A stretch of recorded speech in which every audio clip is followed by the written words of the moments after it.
Look at her, my daughter-in-law said loud enough for everyone in the room to hear. She spent 40 years married to a successful man and still ended up with nothing. A few people chuckled. One man shook his head with pity. Someone else whispered something about poor financial decisions. I simply folded my hands in my lap and said nothing. None of them knew what was sitting inside the black leather briefcase beside the lawyer's chair. I'm Eleanor Whitmore. I was 71 years old the day my late husband's will was read. The conference room on the 12th floor overlooked downtown Chicago. Floor-to-ceiling windows framed the skyline, and the afternoon sunlight reflected off the glass buildings outside. It should have been a solemn occasion. My husband, Arthur Whitmore, had been gone for 3 weeks. We had shared 43 years together. Yet as I sat at the polished mahogany table, grief seemed to be the least important thing on anyone's mind. My son Daniel sat across from me scrolling through his phone. Every few moments he exchanged knowing looks with his wife Victoria. She wore an expensive cream-colored suit and enough jewelry to attract attention from the other side of the room. Her smile never quite reached her eyes. Around us sat cousins, nephews, and distant relatives.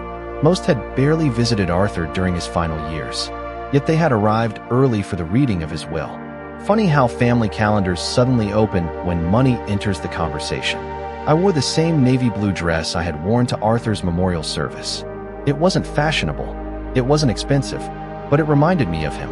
He always said blue brought out my eyes. Victoria glanced at me and smirked. I heard Eleanor's apartment is only 600 square feet, she said casually. Quite a change from the house, isn't it? More laughter followed. Daniel didn't laugh outright. He simply smiled into his coffee cup. Somehow that hurt more. The old family home had been sold after Arthur's passing. At least that was what everyone believed. They also believed I was struggling financially. They believed I spent my days clipping coupons, worrying about rent, and counting every dollar. The truth was much more complicated, but I had learned something important over the years. When people think you have nothing, they stop pretending. They show you exactly who they are. Victoria leaned back in her chair. Honestly, I feel bad for her, she said. Starting over at her age must be terrifying. A cousin nodded sympathetically. Another relative muttered that retirement could be hard without proper planning. I stared at the skyline beyond the window and remembered Arthur's final words to me. Wait, watch, let them reveal themselves. At the time, I hadn't fully understood what he meant. Now I did. Every careless joke, every condescending smile, every whispered remark was another piece of the puzzle. Benjamin Carter, Arthur's attorney and friend of more than 30 years, finally entered the room carrying a black leather briefcase. Conversation stopped. Chairs shifted. Eyes turned toward him.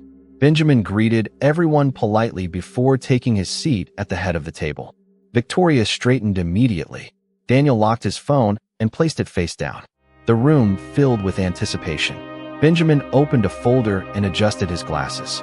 Thank you all for coming, he said calmly. Today we will review the final wishes of Arthur Whitmore. Victoria's smile widened. Daniel looked confident. Around the room, relatives exchanged eager glances. I remained silent, because unlike everyone else in that room, I already knew Arthur's greatest gift was never about money. It was about truth. And before the afternoon was over, every mask in that room would begin to fall. As Benjamin organized the documents in front of him, my attention drifted away from the conference room and back to the quiet life I had been living during the weeks after Arthur passed away. Most people in that room believed they knew my story. They thought they understood the woman sitting alone in a modest apartment on the north side of the city. They saw the older sedan parked outside my building. They noticed that I no longer attended charity galas or country club dinners. To them, those details painted a simple picture. A widow who had lost everything. A woman surviving on. Memories and little else. What they never bothered to ask was whether any of it had been true.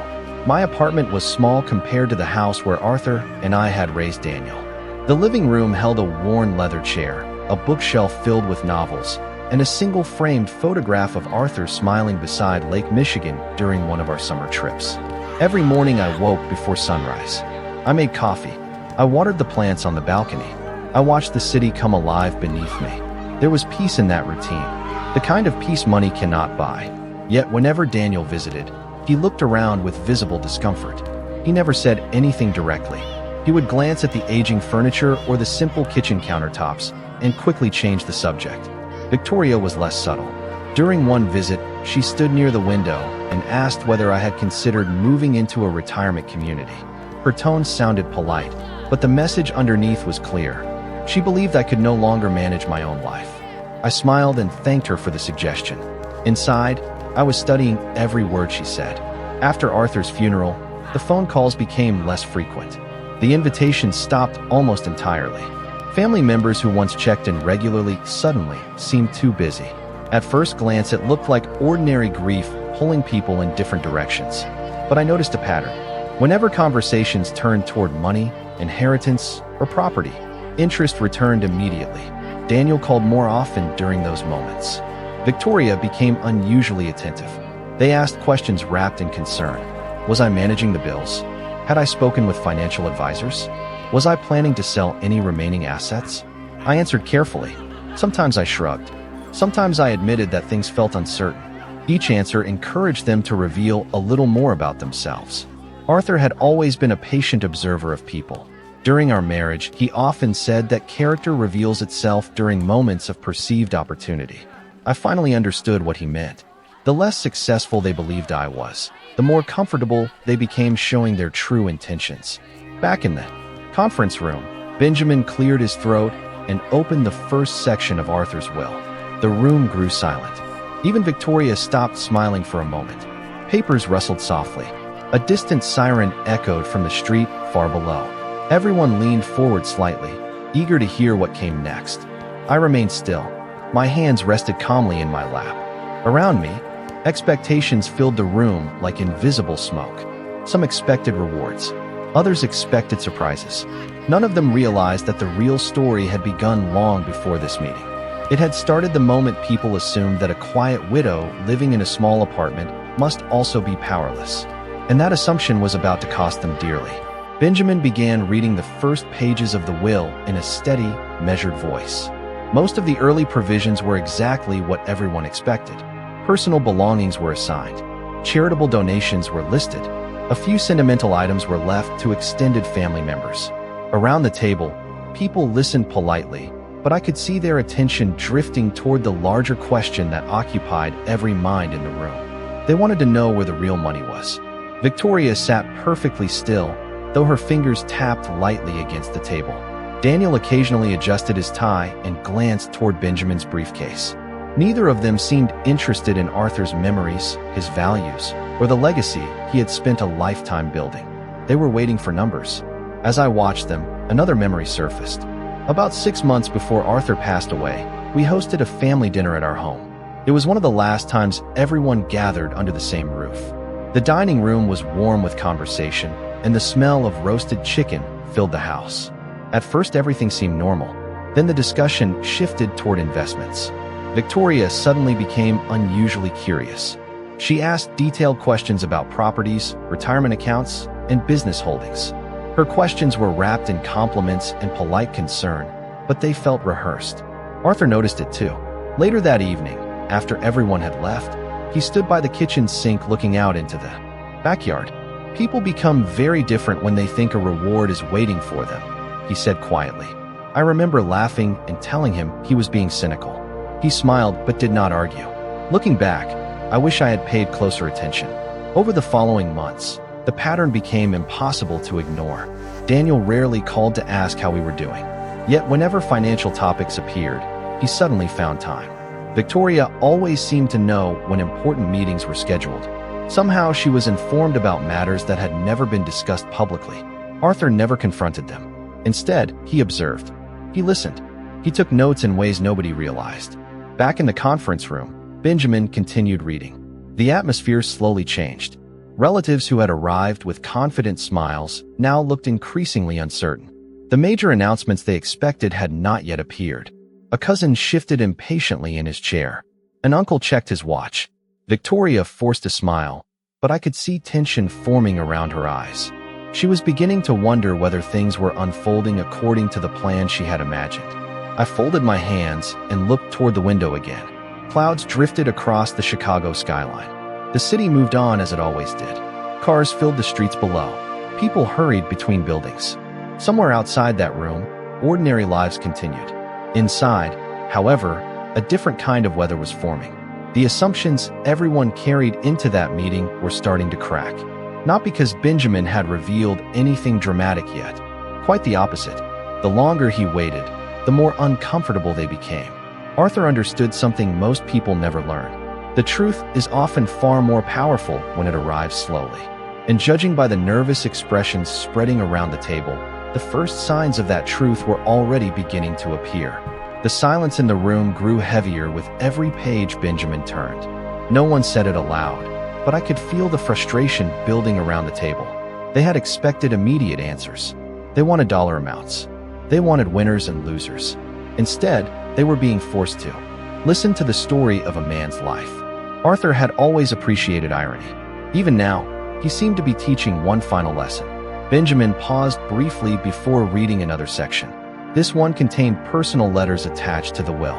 The first letter was addressed to a local scholarship foundation that Arthur had quietly supported for years. Another outlined donations to a children's literacy program. A third provided funding for a veterans assistance organization. As Benjamin read each passage, I noticed something interesting. The people who had arrived expecting a financial windfall seemed increasingly uncomfortable hearing about generosity. Their excitement faded every time Arthur's priorities became clearer. Victoria crossed her arms. Daniel shifted in his chair again. A cousin near the end of the table sighed loudly enough for several people to hear. Benjamin ignored the reactions and continued. I found myself remembering a conversation Arthur and I had shared nearly a year earlier. We had been sitting on the back porch during a summer evening. The sun was setting behind the trees, painting the sky in shades of orange and gold. Arthur held a glass of iced tea and watched the neighborhood grow quiet. Money is useful, he told me, but it is also revealing. Sometimes it shows you who people are before they even realize they are showing you. At the time, I thought he was reflecting on business. Arthur had spent decades building successful companies and managing investments. Looking back, I realized he had been talking about family. He had already started seeing things I was not yet willing to see. During his final months, he paid closer attention to small details. Who called when they needed something? Who visited without an agenda? Who asked about his health and who asked about paperwork? The differences were subtle at first. Then they became impossible to ignore. Back in the conference room, Benjamin reached for a separate folder. The movement immediately captured everyone's attention. Victoria leaned forward. Daniel sat straighter. Even relatives who had seen bored moments earlier suddenly focused on the documents in front of the attorney. Benjamin adjusted his glasses and carefully opened the folder. Before proceeding, he said calmly, "There are several statements from Arthur regarding his intentions and observations during the final years of his life." The room became completely still. Not the polite silence from earlier. This was different. This was uncertainty. Victoria's confident expression flickered for the first time since the meeting began. Daniel glanced toward her, as though looking for reassurance. I lowered my eyes to the table and hid a small smile. Arthur had anticipated this moment perfectly. He knew that people expecting money rarely prepare themselves for accountability. Outside the windows, dark clouds had begun drifting across the skyline. Inside the room, another kind of storm was quietly gathering. And for the first time that afternoon, several people seemed to realize that the will might contain far more than a list of assets. Benjamin unfolded a single sheet of paper and placed it on top of the folder.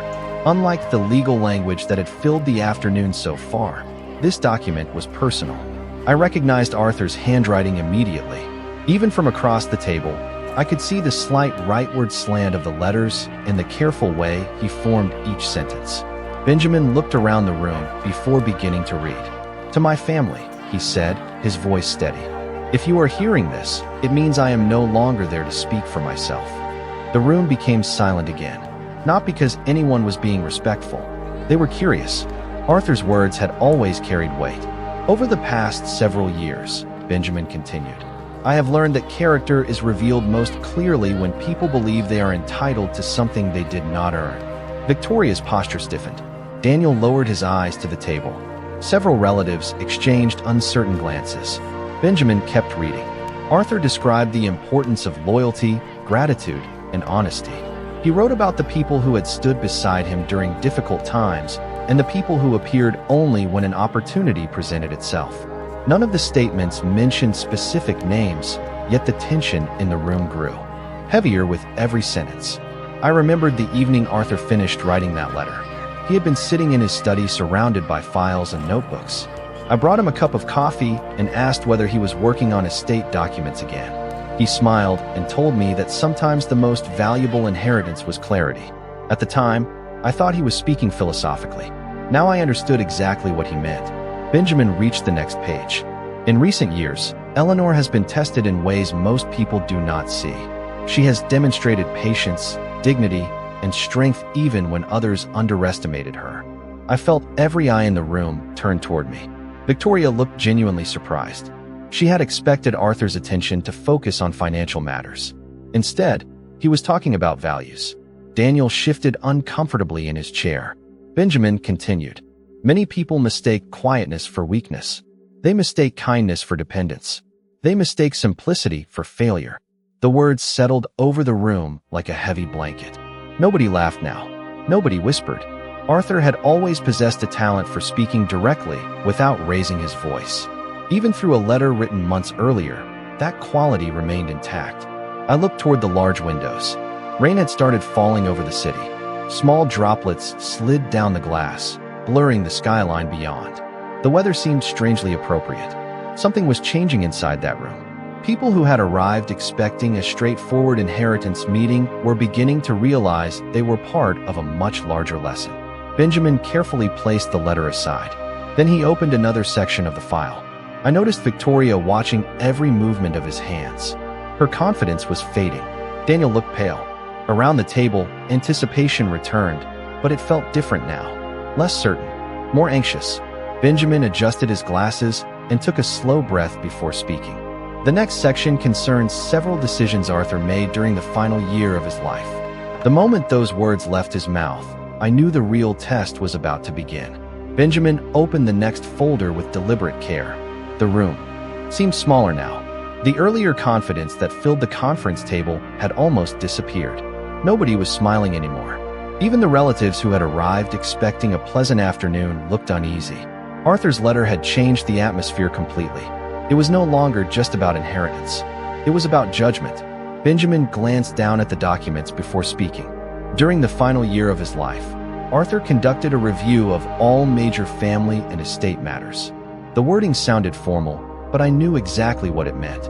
Arthur had spent months paying attention, watching, listening, learning things that people revealed when they thought nobody was paying attention. Daniel swallowed hard. Victoria folded her hands tightly together. Benjamin continued reading. As part of this process, Arthur requested that certain conversations, requests, and recommendations be documented. Several heads lifted at once. A cousin sitting near the far end of the table frowned. An uncle leaned forward in his chair. Nobody seemed to know where this was going. I did, at least part of it. Arthur had shared some details with me during his final months. Not everything, just enough to prepare me. He wanted the truth to arrive naturally. He wanted people to expose themselves through their own actions rather than through accusations. That had always been his way. A memory surfaced from about 8 months earlier. Daniel and Victoria had invited us to dinner at their house. The evening began pleasantly enough. Conversation flowed easily. Then, at some point, Victoria casually mentioned the family home. She asked whether maintaining such a large property made sense as we grew older. A few minutes later, she suggested that downsizing might be the responsible decision. Before dessert arrived, the discussion had somehow shifted toward estate planning. At the time, I dismissed it as practical concern. Arthur did not. After we returned home, he sat quietly in his study for nearly an hour. When I finally asked what was bothering him, he simply said, "Interesting timing." Back in the conference room, Benjamin read from another document. It summarized recommendations various family members had made regarding Arthur's assets, investments, and property holdings during his final year. The language remained professional, but the implications were difficult to ignore. Certain individuals had repeatedly encouraged changes that would have benefited them financially. Certain individuals had shown far more interest in ownership than stewardship. Nobody spoke. The silence felt almost physical. Victoria stared at the polished surface of the table. Daniel avoided eye contact with everyone in the room. Benjamin turned another page. Arthur further noted that several people expressed concern regarding Eleanor's ability to manage financial matters independently. A few relatives shifted uncomfortably. I remembered those conversations well. The sympathetic smiles, the carefully phrased suggestions, the assumptions disguised as kindness. What they never understood was that Arthur and I had managed our affairs together for decades. We discussed every major decision. We reviewed investments. We planned for the future. Yet somehow, the moment people imagined me alone, they also imagined me helpless. Benjamin carefully closed the folder. Then he reached for the black leather briefcase beside his chair. The same briefcase that had been sitting quietly in the room since the beginning. The moment his hand touched the handle, every eye followed the movement. Victoria's expression changed instantly. Daniel sat completely still. The rain continued tapping softly against the windows overlooking the city. And for the first time all afternoon, I sensed genuine fear replacing expectation around that table. Benjamin slowly opened the black leather briefcase and removed a thick stack of documents secured with blue tabs. The reaction around the table was immediate. Every conversation stopped. Every movement froze. Even the distant sound of rain against the windows seemed to disappear. Victoria stared at the papers as though she could somehow guess their contents. Daniel's jaw tightened. Benjamin placed the documents neatly in front of him and looked around the room. The following materials concern assets that were intentionally excluded from previous discussions. Regarding the estate, several relatives exchanged confused looks. One cousin frowned. Another leaned forward so quickly that his chair squeaked against the floor. Benjamin continued. Arthur instructed that these records be disclosed only after the completion of the personal statements and observations contained in the primary will. The room remained silent. I could almost feel the tension pressing against the walls. For months, many of the people sitting there had built an entire story about my future. They imagined a lonely widow struggling to maintain independence. They imagined someone dependent on the generosity of others. They imagined someone vulnerable. What they never imagined was that Arthur had been planning several moves ahead. Benjamin opened the first folder. Approximately 11 months before his passing, Arthur restructured a substantial portion of his investment holdings. Victoria blinked rapidly. Daniel straightened in his chair. Benjamin calmly listed several entities, investment accounts, and trust arrangements. Most of the legal language was difficult for the room to follow, but one thing quickly became obvious. Arthur's financial affairs were far more extensive than anyone had assumed. Another folder followed, then another. Commercial properties, long-term investment partnerships, income-producing assets, carefully managed portfolios. The numbers grew larger with each page. I watched expressions change one by one. Confusion became concern. Concern became disbelief. Benjamin paused only long enough to organize the documents before continuing. As part of this restructuring, Arthur designated a primary beneficiary and trustee for the majority of these holdings. Nobody moved. Nobody even reached for a glass of water. Every eye remained fixed on Benjamin. The room felt suspended in time. I remembered a conversation with Arthur during one of our final evenings together. We were sitting beside the fireplace. He looked healthier than he actually was. Sometimes he did that for my sake. People spend too much time protecting money, he told me. What matters is protecting the truth. At the time I thought he was talking about philosophy. Now I understood he had been describing this exact moment. Benjamin lifted the final document from the stack. The blue tab attached to the corner stood out against the white paper. He adjusted his glasses and spoke carefully. After extensive review and consultation, Arthur transferred control of these assets into a trust structure, naming Eleanor Whitmore as sole primary beneficiary and managing trustee. The room became completely still. Not a single person spoke. Not a single person laughed. The same people who had spent the afternoon treating me like a burden now stared at me as though they were seeing a stranger. Benjamin glanced down at the final valuation summary. Then he read the figure aloud. The number echoed through the conference room. $9 million. For several seconds, nobody reacted. It was as if their minds refused to process what they had just heard. Victoria's face lost all color. Daniel looked stunned. Across the table, relatives who had barely acknowledged me all afternoon suddenly seemed unable to look away. And as the silence stretched longer and longer, I realized something remarkable. The money had not changed. The assets had existed long before this meeting began. The only thing that had changed was what people believed about me. The silence that followed felt longer than it probably was. Nobody rushed to speak. Nobody knew what to say. For most of the afternoon, the people in that room had been operating under the same assumption. They believed they understood my situation. They believed they knew my future. Now that assumption had collapsed in a matter of seconds. Victoria was the first to recover. Her expression softened almost immediately. It was a remarkable transformation. The sharp confidence she had worn all day disappeared and was replaced by something that looked suspiciously like concern. "Eleanor," she said carefully, "I had no idea. You should have told us." The words hung in the air. I looked at her without responding. It was not anger that kept me silent. It was curiosity. I wanted to see how quickly people would rewrite their own history. Daniel cleared his throat. "Mom, we were worried about you," he said. "That is all." Worried. The word almost made me smile.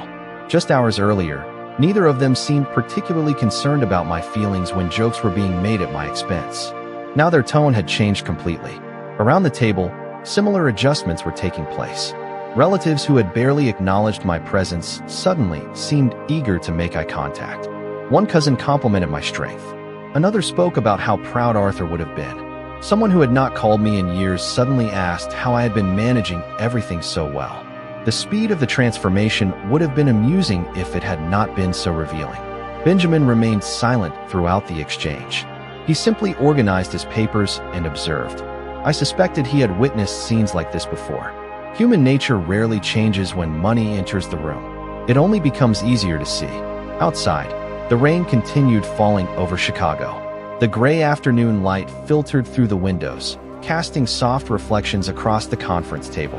The city looked exactly the same as it had an hour earlier. Yet inside the room, everything felt different. I thought about the months following Arthur's death, the unanswered messages, the shortened conversations, the invitations that stopped arriving. None of those things had been caused by grief alone. Looking around the table now, the evidence was impossible to ignore. People had not responded to who I was. They had responded to what they believed I possessed. Benjamin finally broke the silence. "There is still one final section remaining," he said. Every head turned toward him immediately. The sudden attention almost proved my point for me. Victoria sat upright again. Daniel focused completely on the attorney. Whatever personal reflections they might have been having vanished the moment another document appeared. Benjamin opened a smaller envelope that had remained untouched until now. The paper inside looked older than the rest. He examined it briefly before speaking. Arthur requested that this statement be read after all asset disclosures were completed. A nervous energy moved through the room. Nobody knew what was coming next. I remembered seeing that envelope once before in Arthur's study. He had sealed it himself. When I asked what it contained, he simply smiled and told me that some lessons required perfect timing. As Benjamin unfolded the paper, I realized that Arthur's final lesson was not finished yet. In many ways, it was only beginning. Benjamin unfolded the final letter and looked around the room one last time before beginning to read. His voice was calm, but every person at the table seemed to understand that this document mattered. "If this letter is being read," he began, "then the people I cared about most have gathered together in one room. My hope is that they leave this room understanding something more valuable than money." Nobody moved. Nobody interrupted. Benjamin continued. "Wealth can build comfort, but character builds trust. One can be inherited. The other must be earned." The words settled over the room. Arthur had always known how to say exactly what he meant. There was never any confusion with him. He believed actions mattered more than promises. He believed people revealed themselves through small choices repeated over time. Benjamin read the next paragraph. "During my final years, I paid attention to who offered support without expecting a reward. I noticed who showed kindness when there was nothing to gain. I also noticed who became interested only when financial matters entered the conversation." Several people lowered their eyes. Victoria stared at the table. Daniel remained silent. For the first time all afternoon, neither of them seemed interested in speaking. Benjamin continued reading. "The purpose of this estate was never to create competition. It was never intended to measure worth. The assets I leave behind are simply tools. What truly matters is how people treat one another when they believe nobody is watching." I felt a lump form in my throat. Not because of the money, not because of the estate, because I could hear Arthur's voice in every sentence. Even after he was gone, he was still teaching. still guiding, still protecting the values that mattered to him. Benjamin reached the final page. To Eleanor, he read, "Thank you for standing beside me through every success, every setback, and every ordinary day in between. You never measured life by possessions. You measured it by love, patience, and integrity. That is why I trusted you with everything." The room remained completely silent. Outside, the rain had finally begun to ease. Thin streaks of sunlight appeared through the clouds beyond the windows. Benjamin folded the letter and carefully placed it back inside the envelope. No dramatic announcement followed. No final surprise remained. Arthur had already said everything that needed to be said. For a few moments, nobody spoke. Then chairs slowly began to move. Family members gathered their belongings. Some approached me with awkward smiles. Others offered quiet congratulations. A few attempted apologies. I listened politely. I thanked them when appropriate. But something inside me had changed. I no longer needed explanations. The afternoon had already provided every answer I required. Daniel eventually walked over. His expression looked tired. Older somehow. "Mom," he said softly, "I think there are things we need to talk about." I studied his face for a moment. Then I nodded. "Perhaps someday," I replied. Not with anger, not with bitterness, simply with honesty. Victoria remained near the far end of the room. For once, she seemed to have nothing to say. As people gradually left, I walked toward the windows overlooking the city. The streets below were shining from the rain. Life continued exactly as it always had. The money had not made me stronger. Arthur's trust had. The estate had not restored my dignity. I had never lost it. What changed that day was not my future. It was my understanding. Some people value you only when they discover what you own. Others value you long before they know what is in your bank account. Arthur understood that difference. Thanks to him, now I did too. When I finally turned away from the window, I felt something I had not felt in weeks. Peace. Not because I had won anything, but because the truth no longer needed defending. It had revealed itself all on its own.